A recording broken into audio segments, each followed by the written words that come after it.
first stop on our little virtual tour of the history of the First Presbyterian Church. Now, most of us never see this sign because we all come in through the office entrance.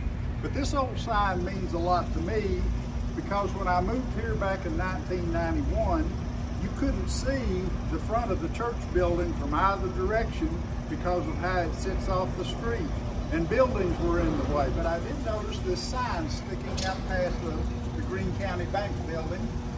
And come on down here just a little ways.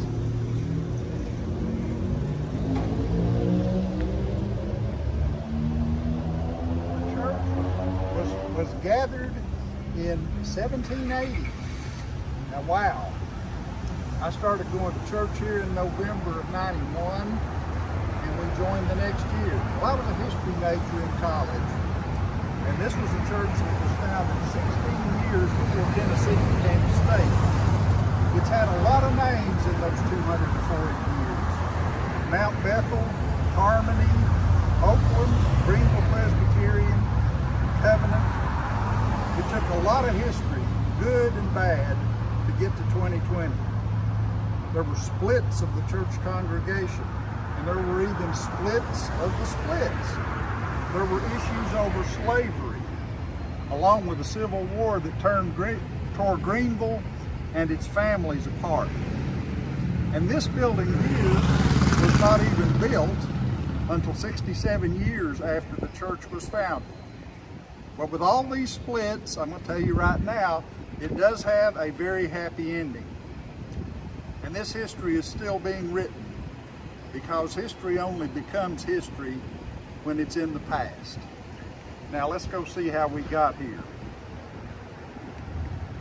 Okay, stop number 2 on our tour of the church history. After the American Revolution broke out in 1776, there was a huge influx of people into Virginia and East Tennessee from Pennsylvania. They came down this huge valley that runs up and down the country just west of the Appalachian Mountains.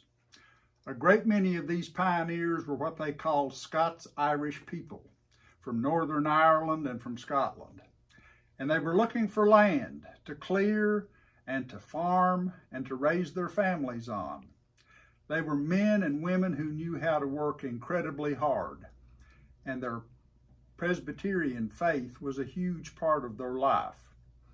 They weren't even supposed to come here because in 1763, the King of England declared that no white settlers could settle beyond the Appalachian Mountains. But these folks didn't get the memo, and they came anyway into this wilderness. And a huge number of them were Presbyterians. Along with these settlers came frontier preachers. These men were highly educated because both then and now, a Presbyterian minister has to have a college degree and a degree from a seminary before they can be ordained as ministers. Well, one of these ministers was the Reverend Samuel Doak. Now, I know you all remember that he's got some schools and streets and things named after him. Reverend Doak had no portrait of himself painted while he was alive. This one was painted by 2 of his students without his knowledge or permission. And what they did, one of them went in to ask him some questions in his office and closed the door, while the artistic one stayed outside and went to the keyhole, and without Dr. Doak knowing it, he sketched a picture of him and made this portrait of him. Now, why he didn't have a picture made, a lot of people did back then, but he probably thought it was sinful and vain to have a portrait painted. Or maybe he wasn't all that impressed with how he looked. He does look a little bit strict. Not necessarily a fun person, but very devout. He was not the kind of guy you'd probably want for your English teacher if you had a choice. He was born in 1749 to a Scots-Irish family in Virginia, and he was called to the ministry. And he went to Princeton University and graduated in 1775. And that's his diploma, which is in Latin and just Today, the official name of Princeton University is the College of New Jersey. And that's the College of New Jersey in Latin. And I'm not even going to try to read that because I'm not very much of a Latin scholar, but he graduated in 1775, and after teaching for a while at another college, he felt God was calling him to ride into the wilderness and spread God's word to the families who were carving new lives out for themselves in what would one day be East Tennessee. In 1780, he settled in Washington County. He moved there from Abingdon, Virginia. And in that summer of 1780, he rode south into the forest, which would one day be Greenville, to conduct services in the great outdoors. And that's that.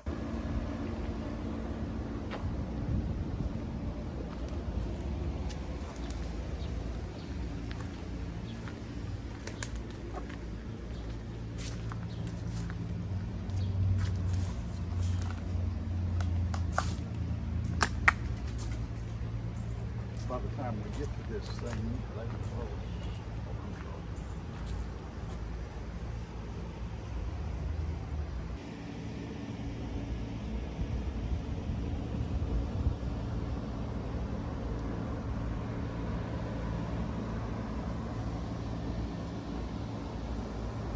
The reason that the big spring was so well known on this road was because drinking water back then was not without risk. A lot of times the water would make you sick or even kill you. Didn't have any treatment plants back then. But the big spring, at least back then, had an abundance of clean, pure, cool, safe water. These people had not heard the Word of God preached about for 2 or more years since they left Pennsylvania. They were out here living in the middle of this wilderness. So the word got out that Reverend Doak was preaching, and there they came. Most of the men who listened to him preach in July of 1780, 240 years ago this month, went on to fight the British at the Battle of Kings Mountain in October. In fact, the reason that our church probably wasn't actually incorporated until 1783 was because the American Revolutionary War was going on. Now let's go somewhere else and find out what kind of folks these Presbyterian settlers were. This is the tombstone of Anthony Moore. He was born in Bucks County, Pennsylvania in 1732. When he was 46, in 1778, he came down the valley and brought his family with him. Now, they settled over there behind Walmart at the headwaters of what's now Moon Creek. He was a very, very, very dedicated Presbyterian. You can see on his tombstone down here, it says, founding elder of Mount Bethel Presbyterian Church. Well, that gives us some idea of how much his church meant to him and the others like him. You know, we're always talking about we're each other's church family. Well, these guys are like the great-great-great-great-great-great-grandparents of your church family. Anthony Moore was a veteran of Kings Mountain, and after the war ended, he and 2 other Presbyterian veterans, a man named Major Temple and Joseph Hardin, set about incorporating a Presbyterian church here in Greenville. With Reverend Doak's help, they got approval from the higher-up church authorities to establish a new Presbyterian congregation. In deciding upon a name, Anthony Moore suggested that it be called Mount Bethel Presbyterian Church, after his home church back in Pennsylvania. I guess that's part of what comes with being a founding elder. You get to name the church. And they called as their first installed pastor Reverend Hezekiah Balch. Let's go meet him. Okay, stop number 5. This gentleman here is the Reverend Hezekiah Balch, and he was born in Maryland a few years before Samuel Doak. And like Doak, he attended Princeton. He graduated about 5 years before Reverend Doak did. Just like with Reverend Doak, he never had any portrait made during his life, but he didn't have anybody that drew one of him without his knowledge either. This picture here was painted by one of our congregation members here, and he used descriptions of Reverend Balch by people who knew him and wrote about him, and pictures of one of his sons and a painting of one of his brothers. He was a mentor to his younger colleague, Reverend Doak, and at this point in their lives, they were most likely close friends. Reverend Balch was delighted to be the first pastor of Mount Bethel. The first church services at Mount Bethel were probably held outdoors or in members' homes, but the congregation was growing fast with more people settling in Greene County all the time. It was time to go build a church house.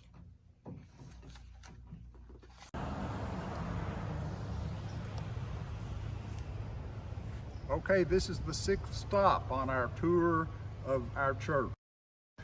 The first Mount Bethel building was made of logs, and it was situated here where the Greenville City Hall is today.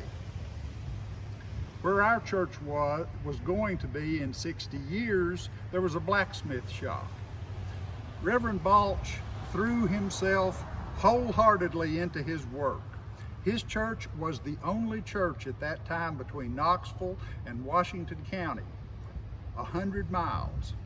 Well, after a few years, the Mount Bethel Church grew to over 1,000 people, with people coming from as far as 10 miles away to worship. And the simple log building they built here was replaced with a big white frame church house with a raised pulpit like the one we've got at our today. The church was thriving and growing, and as Presbyterians, they were not only interested in worshiping God, but they were also interested in education. So in 1794, Reverend Balch and his church, your church, my church, our church, Greenville College. It was the parent of today's Tusculum University, and it was the first college west of the Appalachian Mountains. Well, with the new college, there came a need to raise money. So Reverend Balch made a long journey on horseback to New England, where he had many contacts from his days at Princeton, to raise money for his new college. It was on that trip in the 1790s that he was exposed to a new sort of Presbyterianism that was quite different from the traditional conservative church that had come over from Scotland. I won't bore you with the details because it's so complex, it gives me a headache. But it was so different that when Reverend Balch came back to Greenville and he began preaching this new stuff to his congregation, a firestorm broke out. His old friend Samuel, after patiently trying to change Balch's mind, finally had to renounce Balch and the new school Presbyterianism he had come to believe in. In 1708, the Mount Bethel congregation split between those who endorsed Reverend Balch's new ideas and those who followed the traditional Presbyterian teachings of Reverend Doak. Things were so bad. Back then, Main Street was mud, and usually deep mud from all the horses and wagons going up and down it. And they used planks for sidewalks. So one day, Reverend Doak and Reverend Balch were walking in opposite directions, and they met on a narrow sidewalk in the middle of the street. One of them looked at the other one and said, "I never step aside for the devil." The other immediately smiled and stepped into the deep mud and said, "I always do." Well, in the divorce of the two congregations, Reverend Balch and his folks got to keep the fine new building. Reverend Doak and his more conservative folks, including Moore, kept the name of Mount Bethel and built a new building out of logs at the intersection of Main and Summer Streets. But while we're over here, let's go see what became of Reverend Balch's church. Reverend Balch and his followers had to find a new name, since Reverend Doak and Anthony Moore took the Mount Bethel name with them. So the church where the town hall used to be, named itself Harmony Church. Isn't that a sweet name, especially after your church is just split? But Harmony Church thrived under that new name. At one time, Harmony Church even owned a campground on the hill on the west side of town where they would go in the summer for outdoor services and church meetings and stuff like that. The Harmony folks are the ones who would eventually one day build our church that we go to. This is their cemetery, the old Harmony graveyard. Almost all cemeteries back in those days were next to the church. And the church was right behind us over there, and this is where the members who wanted to be were buried. Let's take a quick look at just 3 of the many, many, many notable people buried here. That much. Say when. When. Okay, I forgot to say, this is the 7th stop on our tour. This is the grave of Reverend Hezekiah Balch that we've been talking about. After the split, he continued as the pastor and as the leader of Greenville College until his death in 1810. Next to him right here, let's see. Yeah, it's that. This is the grave of Reverend Charles Coffin, who was the next minister of Harmony Church. Reverend Coffin was a very, very, very kind man. Got a picture of him here. You can see what a nice guy he was. Well, Reverend Coffin kept a journal of his day-to-day activities from 1800 to 1832. And according to his journal, he made thousands of calls on members, taught at Greenville College, and rode on horseback to dozens of other locations to preach. Today, Pastor Todd and Pastor Greg get a travel allowance as part of their compensation. Well, Reverend Coffin said in his journal he got a hay allowance for care of his horse. As I said, back then, most of the people who settled in Greene County had Presbyterian roots, but some of them lived way too far away to come to church here. So, Dr. Coffin provided preaching to them as best he could. If they lived too far away from Harmony, he would go get them. Right down here on this minister's row in the cemetery is another person I want you to meet. This is the Reverend F.A. McCorkle, and you see at the end of his name it says M.D. Besides being the pastor of our church, he was also the pastor of Timber Ridge Presbyterian Church, and on top of that, he was a medical doctor who practiced medicine full-time. So at a time when many adults couldn't read or write or use Facebook Messenger, no, wait a minute, that's 200 years from now. Anyway, the people, a lot of them couldn't read and write.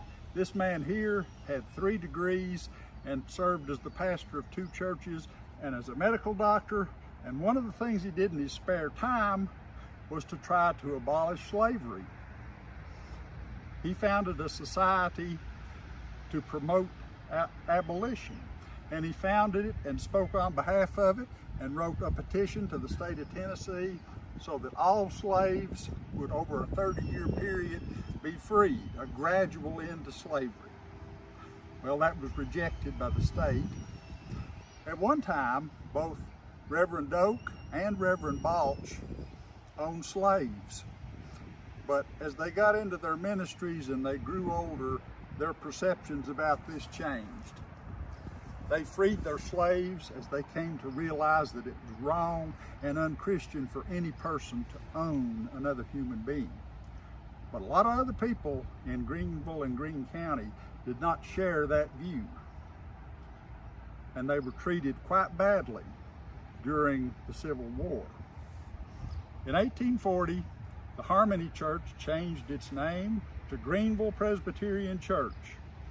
And in 1847, it purchased land on Main Street and built the building that we worship in today. Now let's check up on Reverend Doak and the Mount Bethel folks.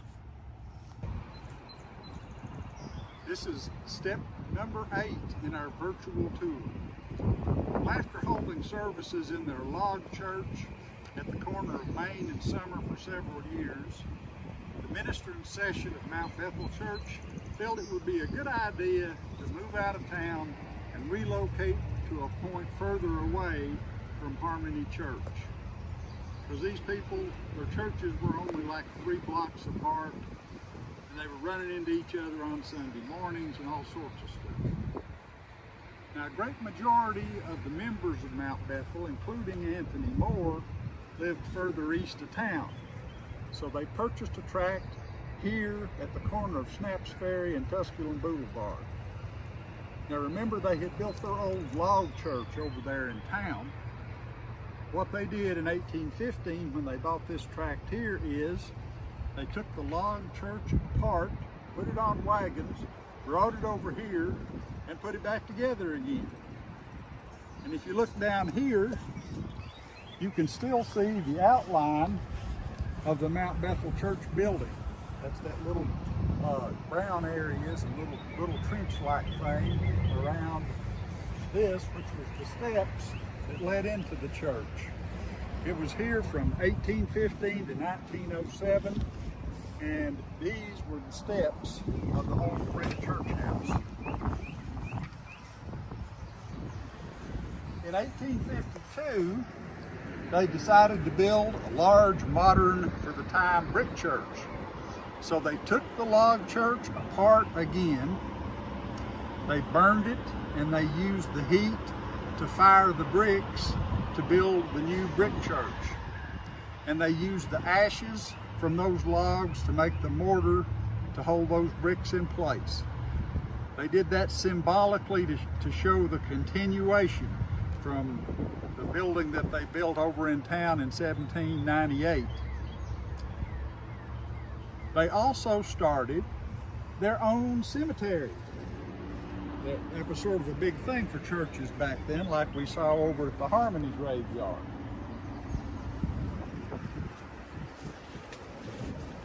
The first grave that's here that has a date on it, and there's probably maybe as many as 190 that don't have a marker, is Margaret Moore, who was the wife of our old friend Anthony Moore, and she died and was buried here in 1820.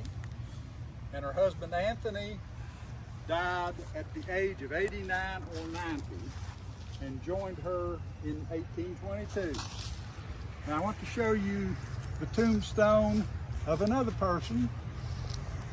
You already know his father. This right here is the tombstone of the Reverend Samuel Doak, or as they called him, Samuel Witherspoon Doak, to differentiate him from his father, the Reverend Samuel Doak.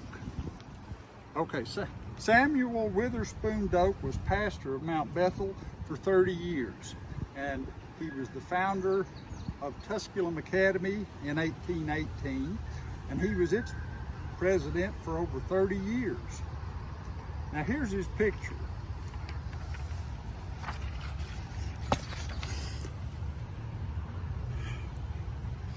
Now, just like with his father, this might not be the kind of guy that you would want to choose to be your high school English teacher or whatever.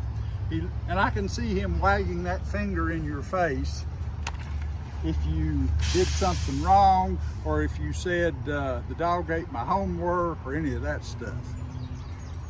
Okay, one of the most influential leaders of Mount Bethel during this time was a man named John McGowie, and we're going to walk over here real quick and look at his tombstone. Okay, wait, okay, go. Here's John McGowie and his wife and their tombstone. He was sort of the successor in terms of elders. He was the successor to Anthony Moore. He was on the session at Mount Bethel here for over 40 years in some of the worst, roughest times in the whole United States. He was born in 1792. He was an officer in the War of 1812. He was a highly successful attorney in Greenville. and he was a member of this session. Starting in the 1840s, he worked tirelessly to keep the Mount Bethel congregation together as the dark clouds of the Civil War overtook Greene County. There weren't many records in the session minutes during the war, but on September 6, 1865, Mr. McGowie wrote, "After the dice of war and the clash of arms have ceased, and peace promises under God's rule and mercy to again smile upon us and help us as a nation and a people. And our church has to some extent been affected by the issues of the recent struggle, it becomes necessary to look after her interests and reorganization." Hence a plain and truthful statement of the reorganization of Mount Bethel Church. Now, several members here had differing views on the war itself, and a lot of its members were coming from out where Tusculum is today. So it was getting a little bit inconvenient in their minds to travel so far to go to church. So, for years, John McGowie walked that fine line trying to keep the congregation united, but by 1873, the residual bitterness the people had over the war and the desire to have a church in their own community out at Tusculum led to the splitting of the Mount Bethel congregation. Several of the members, including several descendants of Samuel Doak, they left Mount Bethel to found a new church called Oakland Presbyterian Church. Now, the parting, once it was done, was friendly. Both congregations were given full rights to use this cemetery. His work here being done, Elder McGowie died in May of 1874 at the age of 82. Mount Bethel continued to hold services here in their brick building until the early 20th century. Eventually, the old church building, built with the ashes of the 1798 log church, was torn down. But Mount Bethel lived on. Most of the remaining Mount Bethel members began attending church in Tusculum at the Covenant Presbyterian Church, with many of the Oakland members who had split off in 1873. One breach in our church DNA was thus healed. Now, let's see how the folks over at Greenville Presbyterian Church were doing. This is stop number 10, our sanctuary. You guys remember this place, don't you? It's only been like 4 months since you've been in here.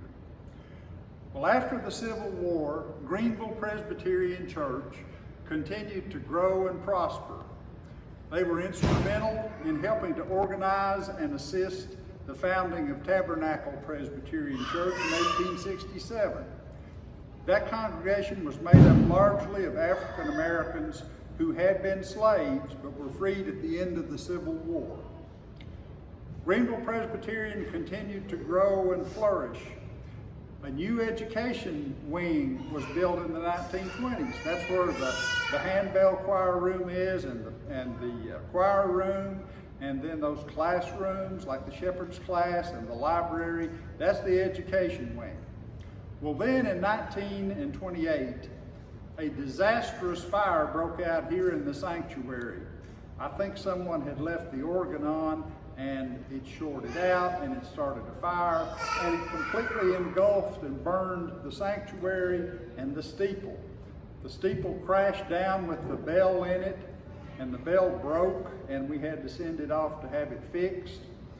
But in less than a year, those repairs were made, and they were having services again in this building, and all the brick on the outside, those walls survived the fire, and they've been here since 1848.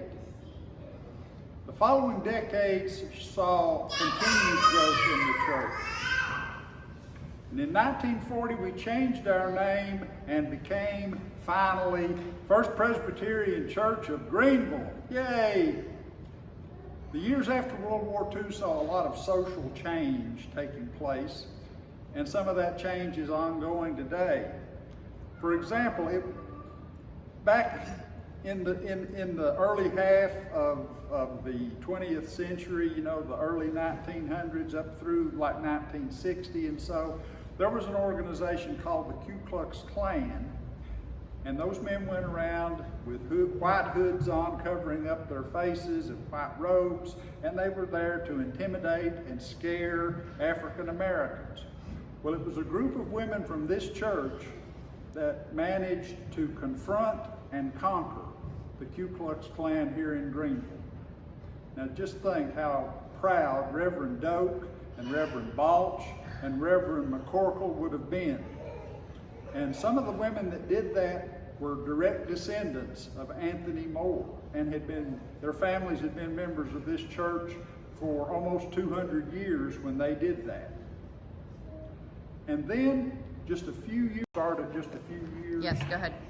Then just a few years before you guys were born, we built the Family Life Center, which is the Fellowship Hall and the Fellowship Hall kitchen and the new classrooms. Well, I promised all of you that we would have a happy ending to all of our splits. Mount Bethel versus Harmony, Mount Bethel versus Oakland, and so on.